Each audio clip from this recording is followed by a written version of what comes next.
Brothers and sisters, today I am going to reflect on St. John's Gospel, chapter 13, verses 1 to 15. Jesus washes his disciples' feet. Dear friends, the Holy Mass of the Lord's Supper is celebrated on Maundy Thursday evening. It commemorates four significant events in the life of Jesus Christ. First, the Last Supper. Second, the institution of the Eucharist. Third, the institution of the Priesthood. And fourth, the commandment of Jesus to love and serve. Today I am going to reflect on the Last Supper, where Jesus washes his disciples' feet.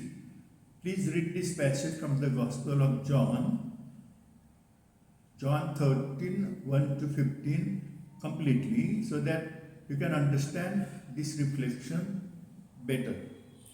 I would like to begin this reflection on Jesus washes his disciples' feet with a heartwarming story of pious who helped people seeking shelter during a flood in the river near his residence.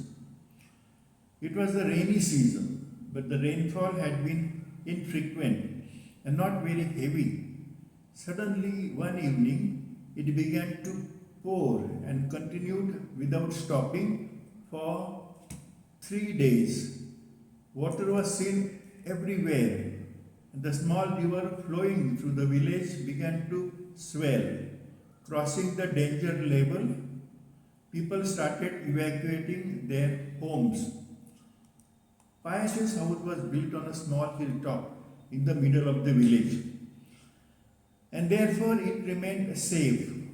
Some people came to his house and requested temporary shelter.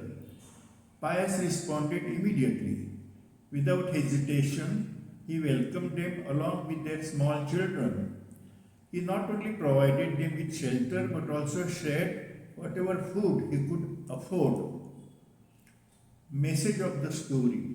The message of this beautiful story is that helping people in times of difficulty is the best form of service we can offer to those in need.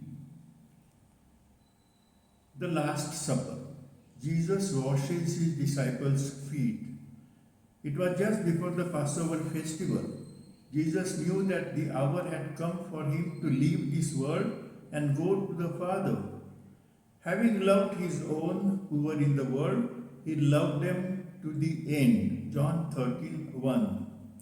Like Jesus, we need to love and serve the people who are with us, not only while we are with them, but also until the end of our lives.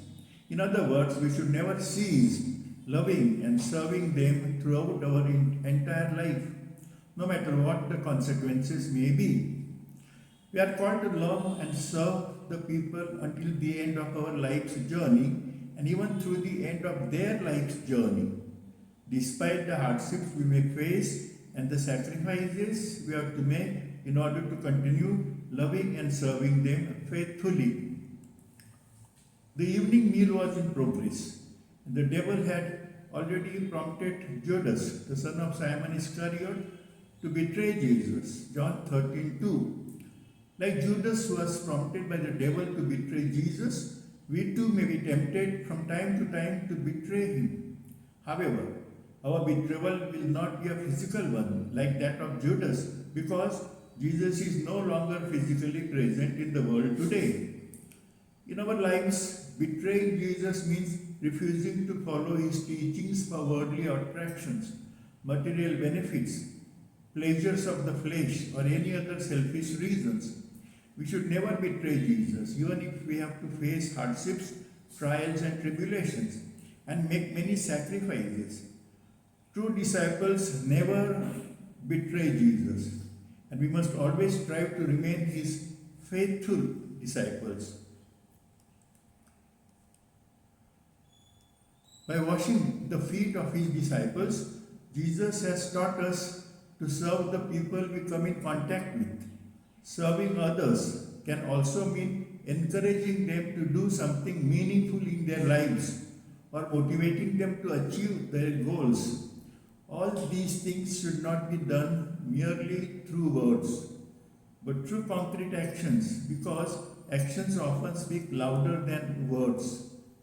In brief, we can say that Jesus wants us to serve, to love and serve the people in need, no matter in what form that service is required.